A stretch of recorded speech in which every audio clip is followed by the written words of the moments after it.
नमस्कार, मी वसुधाज किचनमध्ये तुमचं स्वागत आहे। आज आपण बनवायचं आहे व्हेज पुलाव। तर त्यासाठी लागणारे साहित्य आहे 2 वाटी बिर्याणी राईस, इथे मी बासमतीचा वापरलेला आहे, तेल, गरम मसाला, 1 बटाटा, इथे थोडा खडा मसाला घेतलेला आहे, त्यामध्ये तमालपत्र, दालचीन, चक्री फूल, लवंग, मिरी हे साहित्य घेतलेलं आहे। काजू, जिरे, आलं लसूण पेस्ट,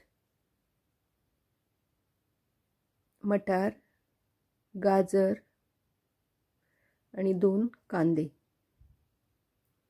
आता कुकरमध्ये एक 4 ते 5 चमचे छोटे तेल घ्यायचं। तेल गरम झाल्यानंतर त्याच्यामध्ये अर्धा चमचा जिरे घालायचे आणि 2 उभे कापलेले कांदे घालायचे आहेत आणि कांदा थोडा वेळ परतून घ्यायचा आहे।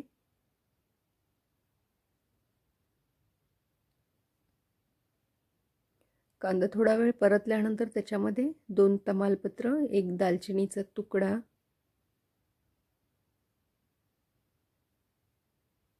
मिरी 4-5 लवंग, 4-5 काजू हे घालून पुन्हा परतायचं आहे आपल्याला।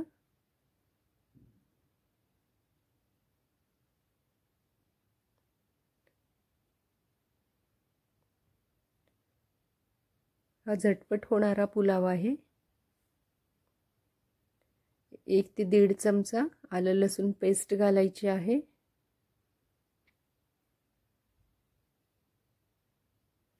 घरात काय असतील भाज्या ते घालून पटकन होणारा हा व्हेज पुलाव आहे। आता याच्यामध्ये हा तांदूळ जो भिजत घातलेला होता अर्धा तास तो घालायचा आहे। 2-3 वेळा पहिले स्वच्छ धुवून घ्यायचा तांदूळ आणि मग तो भिजत घालायचा अर्धा तास। एक 5 मिनिट तांदूळ परतल्यानंतर त्याच्यामध्ये मटार, गाजराचे मध्यम साईजचे तुकडे करून घ्यायचे। बटाटा, इथे अर्धा बटाटा मी वापरलेला आहे आणि 1 चमचा गरम मसाला घालायचा आणि पुन्हा आपल्याला हे सगळं परतून घ्यायचं आहे।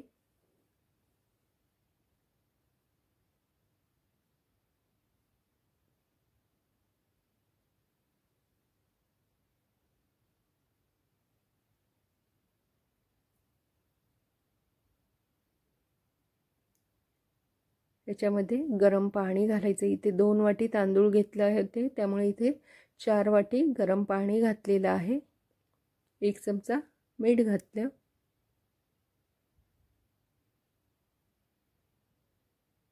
पुन्हा सगळं व्यवस्थित मिक्स करून घ्यायचं आहे।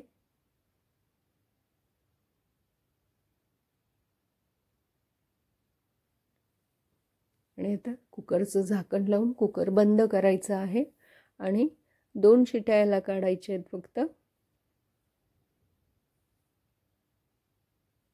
आणि अशा तऱ्हेने आपला झटपट होणारा व्हेज पुलाव तयार झालेला आहे।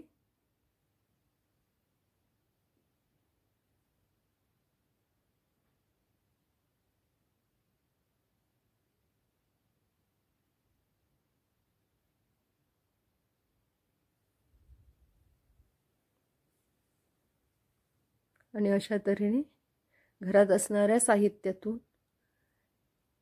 झटपट होणारा किंवा अगदी घाईच्या वेळेत ज्यावेळी बाकी सगळं इतर काहीही न करता फक्त व्हेज पुलाव आणि रायतं असंही आपण करू शकतो। तर त्यासाठी आपण हा व्हेज पुलाव नक्की करून बघा, नक्की तुम्हाला आवडेल। आणि हा व्हिडिओ तुम्हाला आवडला असेल तर व्हिडिओला लाईक आणि शेअर करा, वसुधाज किचनला सबस्क्राईब करा। पुन्हा भेटूया नवीन एका स्वादिष्ट रेसिपीसह। धन्यवाद।